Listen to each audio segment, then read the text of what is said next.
दोस्तों, आप सभी का स्वागत है मेरे चैनल कनेक्ट विद प्लांट में। अपना प्यार बनाए रखिएगा। देखिए, आज मैं एक बहुत ही विशेष टॉपिक पे बात करने वाली हूँ जो बहुत ही ज़्यादा यूज़फुल है। क्या आपने कभी सोचा था कि नीम के पेड़ से गिरने वाली ये जो छोटी छोटी निमोलियाँ हैं, ये हमारे लिए कितनी बड़ी दौलत हो सकती है? नहीं सोचा ना? बिल्कुल। लेकिन जब मैं इसके यूजेस के बारे में बताऊंगी तो आप ज़रूर सोचेंगे कि ये हमारे लिए कितनी बड़ी दौलत है। आज मैं आपको बताने जा रही हूँ कि निमोली के कुछ ऐसे कमाल के यूज़ हैं या ऐसे कमाल के फ़ायदे हैं जो आपके गार्डन के लिए, आपके घर के लिए और आपकी ब्यूटी के लिए भी बहुत बड़ा वरदान है। आप देखिए, जब नीम और निमोली की बात आती है तो कुछ यादें हमारे साथ जुड़ जाती हैं। इन दिनों देखिए, तीज आने वाली है। पहले टाइम में झूले डलते थे और झूले झूलते रहते थे और साथ साथ पकी हुई निमोलियाँ भी खाते रहते थे, क्योंकि ये जो निमोलियाँ हैं ना, ये बारिश में बहुत अच्छे से पकती हैं और बहुत ही स्वादिष्ट होती हैं। हमारी सेहत के लिए भी बहुत ज़्यादा हेल्पफुल होती हैं और हमारे प्लांट के लिए तो हेल्पफुल होती हैं। तो इन सब के मैं आज आपको यूज़ 1 बाय 1 करके बताने वाली हूँ। इनके यूज़ सुनने के बाद आप निमोली को कहीं छोड़ेंगे ही नहीं, तुरंत इकट्ठा कर लेंगे और मेरी तरह बोरियाँ भर भर के अपने घर में इनको रख लेंगे। तो चलिए, मैं आज आपको इसका पहला जो यूज़ है वो बताती हूँ। सबसे पहले हम निमोली का जो प्रयोग है वो करेंगे, जैविक कीटनाशक हम बनाएंगे इसका। और जैविक कीटनाशक हम कैसे बनाते हैं, आप ये देखिए कि निमोली को, ये जो मेरी निमोलियाँ हैं ना, मैंने थोड़ी टाइम से इकट्ठी कर ली थी, तो ये बिल्कुल देखिए सूखी हुई हैं। इनको आप मोटा दरदरा पीस लेंगे, पॉसिबल है तो। और मैं तो कहूँगी कि आप इसको पीस ही लीजिए, क्योंकि ये ज़्यादा इफ़ेक्टिव फिर हो जाती है। हम इस पिसी हुई जो निमोली है, इसको हम क्या करेंगे, पानी में मिलाएंगे। देखिए, पानी मैंने पहले से भर के रखा हुआ है, तो हम इसे पानी में मिला लेंगे। आप ये देखिए, अच्छे से आप इसे पानी में मिला देंगे और पानी को फिर हम 24 घंटे के लिए रख देंगे ढककर छाया में।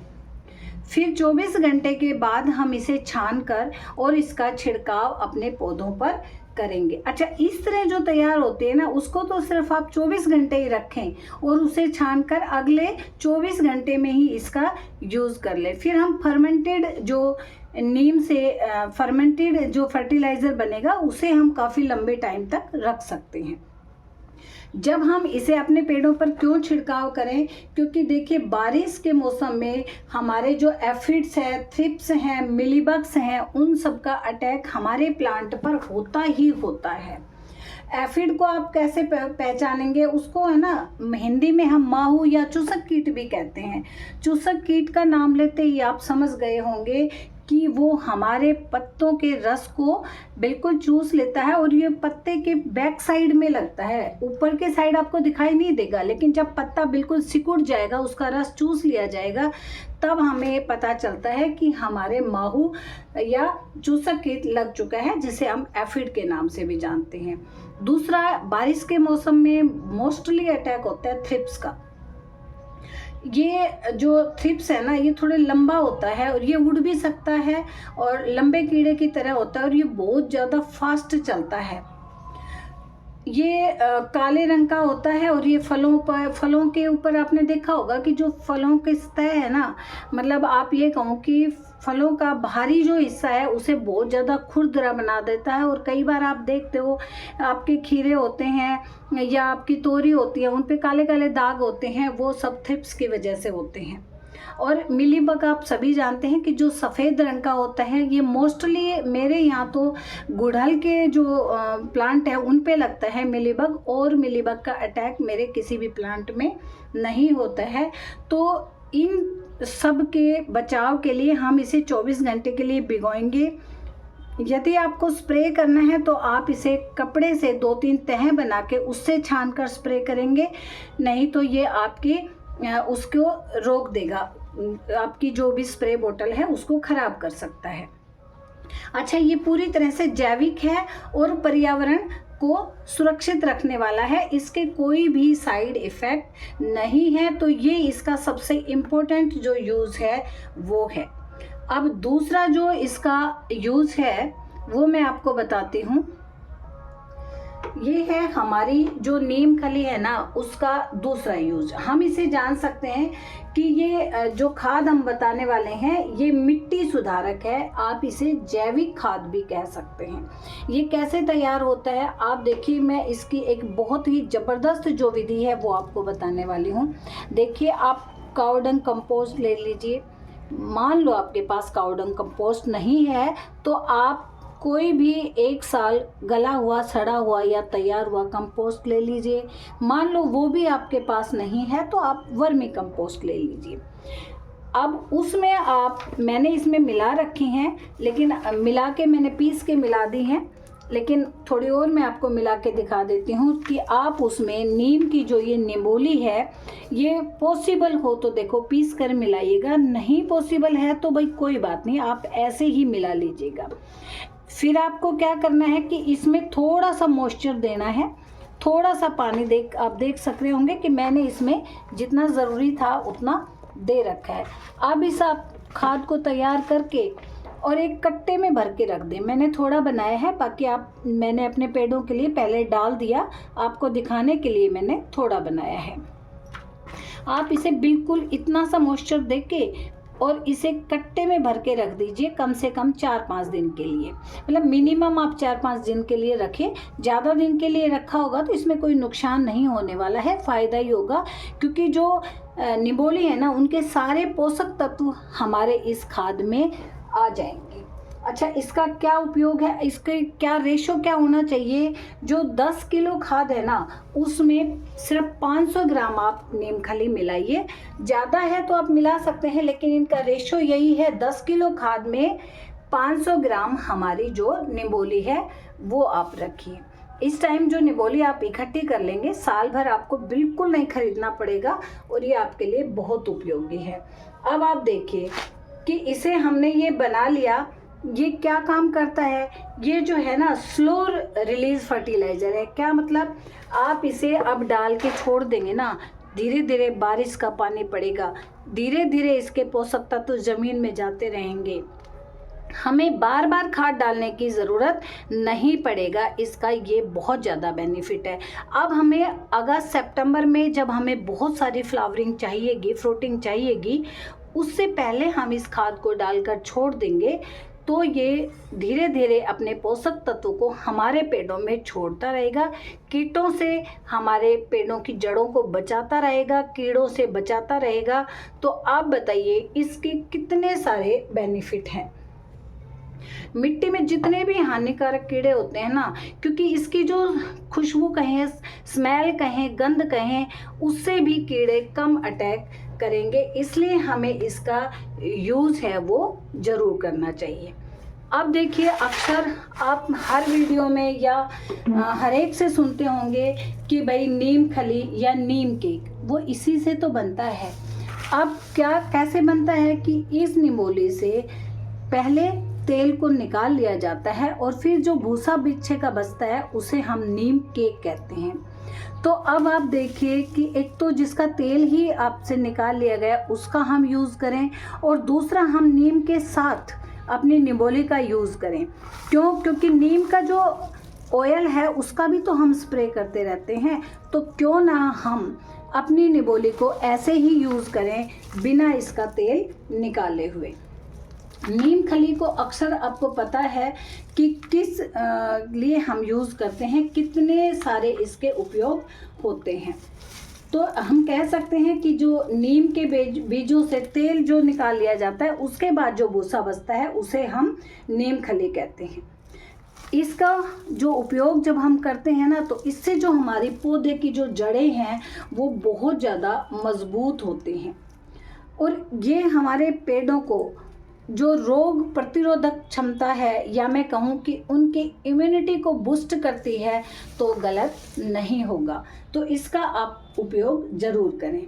और एक इसका सबसे बड़ा बेनिफिट बताऊँ आपको कि ये पेड़ों में नमी को बनाए रखती है। तो इसके इतने सारे यूजेस हैं। नेक्स्ट यूज़ मैं बताती हूँ। तो अब हम बनाने वाले हैं अपने पेड़ों के लिए सुपर फूड। जैसे आपको चाहिए ना एनर्जी, जब आप बहुत ज़्यादा वर्क करते हैं, आपको एनर्जी के लिए कुछ एनर्जी बूस्टर चाहिए, तो यही है बायो एंजाइम, जिसे मैं सुपर टॉनिक भी कह सकती हूँ, कि जो पिलाते ही अपना असर ज़रूर दिखाएगा। देखिए ये बहुत ही यूज़फुल, बहुत ही इफ़ेक्टिव होता है। और इसके 100%, वैसे तो नीम की जो निबोली है उसके जो यूज़ करते हैं वो 100% इफ़ेक्टिव होते हैं। कभी ऐसा नहीं हो ही नहीं सकता कि उसके हमें इफ़ेक्ट दिखाई ना दें, या उसके जो फ़ायदे हैं वो हमें अपने पेड़ों में दिखाई ना दें। तो ये कैसे बनता है ये देखिए। आप इस तरह की कोई कैन ले सकते हैं, या आपके पास जो भी अवेलेबल हो, लेकिन उसके ढक्कन होना चाहिए। मेरे पास ये थी, मैं इसमें अक्सर बनाती रहती हूँ, तो मैंने इसी में ले लिया। मैंने इसमें आप देखिए पानी ले लिया और निबोली भी डाल दी, क्योंकि इसका जो मुंह है वो छोटा है, निबोली डालने में टाइम लगता, तो इसलिए मैंने इसमें पहले से पानी डाल दिया और इसमें निबोली डाल दी है। सबसे पहले मैं इसका आराम से रेशो बता देती हूँ कि इसमें जो 1 पार्ट है वो होना चाहिए गुड़ का, 5 पार्ट निबोली के, और 50 पार्ट या 50 पार्ट मैं कहूँ कि पानी के होने चाहिए। आप ऐसे भी ध्यान कर सकते हैं। इसमें 100 ग्राम गुड़, 500 ग्राम आप निबोली लेंगे और 50 लीटर आप इसमें पानी लेंगे। इन सब चीज़ों को डालकर देखिए, निबोली और इसमें मैंने पानी डाल दिया है, कुछ गुड़ मैंने इसमें पहले भी डाल दिया है। तो अब मैं सिर्फ इसको दिखाने के लिए, और अच्छा है कि बहुत ही साफ सुथरे तरीके से इसको बनाइएगा। ये गुड़ अपने आप इसमें पिघल जाएगा, ज़रूरी नहीं है आपको ये पेड़ी वाला गुड़ लेना। मैंने इसमें पहले जो गुड़ डाला है वो बिल्कुल पुराना गुड़ है, जो बिल्कुल अपने आप मेल्ट हो चुका था। हम आम भाषा में, यदि कोई गाँव से बिलोंग करता है, मेरी वीडियो देख रहा है, तो मैं कहूँगी कि लाट यदि आपको कहीं मिल जाए ना, तो आप उसमें उसका यूज़ करिएगा। अब इसे रखना कितने दिन है, आप इसमें ढक्कन को थोड़ा सा लूज छोड़ेंगे। इसे रेशो पूरा करके आप इसे छाया में ढककर रख देंगे। और ढक्कन थोड़ा यदि टाइट है तो आप उसे डेली एक बार सुबह शाम 15 दिन तक ज़रूर खोलेंगे, नहीं तो इसमें गैस बन सकती है। अब इसको कैसे और कितने दिन में यूज़ करेंगे, जब ये 1 महीने के बाद तैयार हो जाएगा तो आप इसे छान कर स्प्रे कर सकते हैं, पानी में बहुत अच्छे से डाइल्यूट करके। ध्यान रखिएगा, जब इसे पानी में डाइल्यूट करें तो पानी की मात्रा ज़्यादा हो जाए तो कोई दिक्कत नहीं, कम मात्रा नहीं होनी चाहिए। और जब इसमें कभी कभी आपको लगेगा थोड़े से सफ़ेद झाग दिखाई देंगे, तो आप घबराना नहीं, वो नेचुरल प्रक्रिया इसकी होती है। और जब ये तैयार हो जाएगा ना, तो इसका हल्का भूरा और थोड़ा सा पीला पीला जो रंग है वो तैयार हो जाए, पीले पीले रंग का ये आपको दिखाई देने लगेगा, तो फिर आप समझिएगा कि ये आपको तैयार हो गया। और डेज़ की मैं बात करूं तो ये 1 मंथ या 30 डेज़ में तैयार हो जाता है। ज़्यादा दिन भी रखा रहे तो इसका कोई नुकसान नहीं होता। जब ये तैयार हो जाए तो आप इसे छानकर एक बोतल में भरकर रख सकते हैं, जब आपको ज़रूरत हो तब आप इसका स्प्रे करिएगा।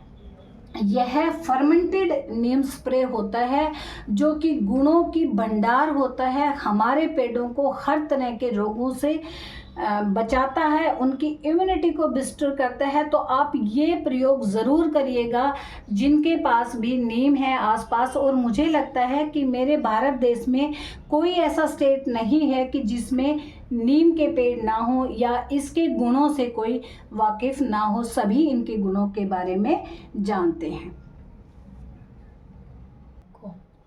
तो देखिए निम्बोली के जो यूज़ है ना वो सिर्फ प्लांट्स तक ही सीमित नहीं रहते हैं, वो हमारे लिए भी, हमारे फेस के लिए, हमारी ब्यूटी के लिए भी बहुत ज़्यादा उपयोगी है। आप देखिए मैं जो ये निम्बोली पाउडर है, पर इतना ध्यान रखिएगा ये जो निम्बोली आप लेते हैं ना फेस पैक बनाने के लिए, सॉरी, उसे आप नीम से डायरेक्ट तोड़ लीजिएगा, या आपको ज़मीन में पड़ी हुई मिले तो पहले उसे बहुत अच्छी तरह से धोएंगे, सुखाएंगे, फिर उसका पाउडर बनाएंगे और उस पाउडर को भी आप अच्छे से छान के बिल्कुल ही महीन, बिल्कुल ही बारीक बना लेंगे। जो निम्बोली के पाउडर का जो मैं फेस पैक आपको बताने वाली हूँ, उससे हमारे जो फेस के मुहासे, कील मुहासे जो अक्सर निकलते हैं वो कम हो जाते हैं। एक बात से मैं आपको कनेक्ट करना चाहूँगी कि पहले ज़माने में जब भी कहीं कोई फुंसी वगैरह होती थी तो हमारे बुज़ुर्ग क्या कहते थे, भाई नीम की छाल ले आओ। छाल मतलब जो नीम का जो तना होता है उससे थोड़ी सी लकड़ी तोड़ के ले आओ और उसको हम पहले घिसते थे पानी के साथ, और फिर उसे हम फेस पर या जहाँ भी कोई फुंसी होती थी वो लगाते थे, और वो कारगर होती थी और आज भी होती है। तो अपने बच्चों को हमारा काम है कि अपनी नेक्स्ट जनरेशन को हम ये सब बात बताते हुए चलें, कभी ना कभी उनको हमारी बातें ज़रूर जचेंगी, या मैं कहूँ कि वो हमारी बातों पे ज़रूर विश्वास करेंगे यदि हम उन्हें प्रैक्टिकल इनका यूज़ करके बताएंगे। तो इसीलिए मेरा मकसद बस सिर्फ यही है। तो अब आप देखिए, जब हम अपने फेस की चमक बढ़ाना चाहते हैं, हमारे कील मुहासे ठीक करना चाहते हैं, तो आप ये नीम फल या निम्बोली आप लीजिए, उनको सुखा के उनका पाउडर बनाइए, उनमें 1 चम्मच उसमें दही मिलाइए, दही ज़्यादा खट्टा नहीं होना चाहिए।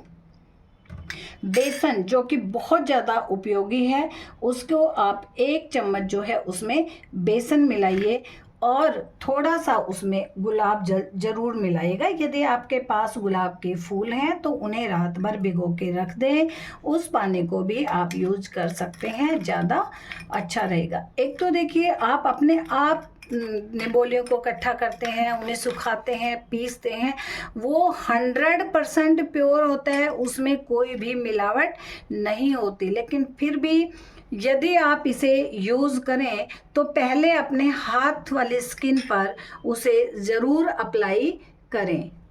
यदि कोई इचिंग वगैरह नहीं होती है तो थोड़ा सा इसे अपने कान के पीछे फेस पर अप्लाई करें, और जब वहाँ इचिंग नहीं होती है तो फिर आप इसे अपने फेस पर डायरेक्टली यूज़ कर सकते हैं। ऐसे ही आप यूज़ ना करें, क्योंकि हमारी जो स्किन है वो बहुत सेंसिटिव होती है, तो कहीं ऐसा ना हो, क्योंकि हर व्यक्ति की स्किन हर चीज़ को नहीं लेती है। तो बस इस चीज़ का आप ध्यान रखिएगा। इसका एक और यूज़ बताने वाली हूँ मैं, मच्छर भगाने के लिए बता देती हूँ आपको। यदि आपके गार्डन में बहुत सारे मच्छर हो रहे हैं या कीड़े हो रहे हैं तो थोड़े से नीम के पत्ते लेकर उन पे आप निम्बोली डाल के उनको हल्का हल्का जला दीजिएगा। आपके बहुत सारे कीट तो वैसे ही भाग जाएंगे। तो ये एक बहुत ही इम्पोर्टेंट यूज़ है। पहले टाइम में हम यही करते थे, नीम के पत्तों को सुखा लेते थे। जो हमारे पशु होते थे उनके पास हम नीम के पत्ते जलाते थे, उनमें निम्बोली वगैरह डाल देते थे, और एक तरह से मैं कहूँ कि धूनी हम करते थे। तो उससे हमारे जो पेड़ लगा लो, चाहे पशु लगा लो, या हम मनुष्यों को भी मच्छरों के प्रकोप से ये हमें बचाती है। एक और आप देखिए कि यदि मैं कहूँ कि हर्बल धूप कैसे बनाएं या अगरबत्ती कैसे बनाएं निम्बोली पाउडर से, तो आप देखिए निम्बोली पाउडर में आप ये कपूर है, इसको पीसकर मिला लें और देसी घी मिला लें। फिर आप इसकी धुनी यदि आपके अपने घर में करते हैं तो ये बहुत ही पॉजिटिव एनर्जी को लाने वाली होती है। तो देखिए वीडियो बहुत ज़्यादा लंबी ना हो इसके लिए मैं बताऊंगी कि आपने देखा ही होगा कि एक जो ये छोटी सी निम्बोली है ये कितने बड़े काम की है। सुखाइए और इस्तेमाल कीजिए। अब से इन्हें फेंके मत, अपने पौधों, त्वचा और पूरे घर के लिए प्रयोग करिए। यदि मेरे प्रयास आपको अच्छे लगे हों, मेरी वीडियो पसंद आई हो, तो प्लीज़ लाइक करिएगा, शेयर करिएगा और सब्सक्राइब करिएगा।